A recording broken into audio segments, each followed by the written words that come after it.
Shalom. First and foremost, I'd like to give all praise to Yahweh, Ba'ashem Yahushai, Ba'ashem Ruach HaKadosh, double honors to the elders and apostles of Great Millstone who are teaching this truth, and shout out to Yakim that's out there on four quarters of the earth proclaiming this truth.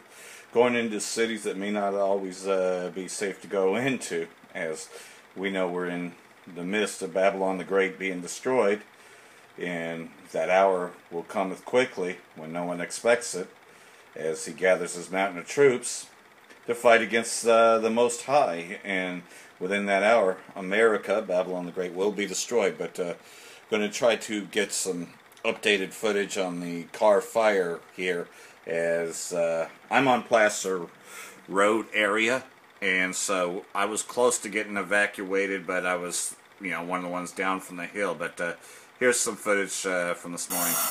And there you have it, the brand new numbers from the Carr fire, morning incident update, and I'm going to recap some of the main takeaways from that meeting. So the main takeaway that we heard was the containment is up from 17% as it was last night up to 20%. That is encouraging news that there was any increase in containment because it seemed like it had stayed at about 5% for several days. So overnight it was up to 17% and now up to 20%. The total size of the fire, 98,724 acres, containment 20% as mentioned. The number of structures threatened remains at 5,000. And there was also an update in the number of structures destroyed. That number is 723. 723 structures destroyed. Number of commercial structures destroyed, 3. Again, residential structures destroyed is up to more than 700 now. Earlier this morning, that number was upwards of 600. Now it's up to 723. And we should point out that the number of structures destroyed, it's not like 100 structures were destroyed overnight. They're simply getting a more accurate count of the number of structures destroyed because they're able to go into some of these fire-damaged areas. The situation summary is firefighters working through the night to build control lines. Today, crews will work to mitigate the potential spot fires as shifting winds, dry fuels, and street drainages exist below control lines. The red flag warning expires at 8 a.m., so half an hour from now.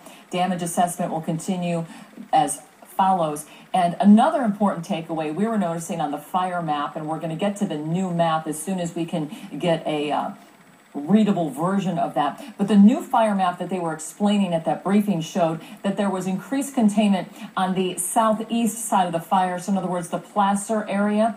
And so that is important because that is protecting some heavily populated areas. And I happen to be on Placer, by the way. Areas than some of the more rural areas. On the outskirts they did of Placer. Express concern about keeping the fire from moving due south, because they said once they get into an area a little further south of where the fire currently is, that's an area that tends to pick up some winds at night, and that could drive the fire further. So one of their meteorologists really was emphatic in saying you need to keep the fire from going further due south. So that was one of the big takeaways. But for those of you who live in the Placer area, you should be reassured because they said they have a containment line there, and we'll look at that on the map coming in a bit. We need the visuals to go with this. But so I just want to either way, this one passed me by.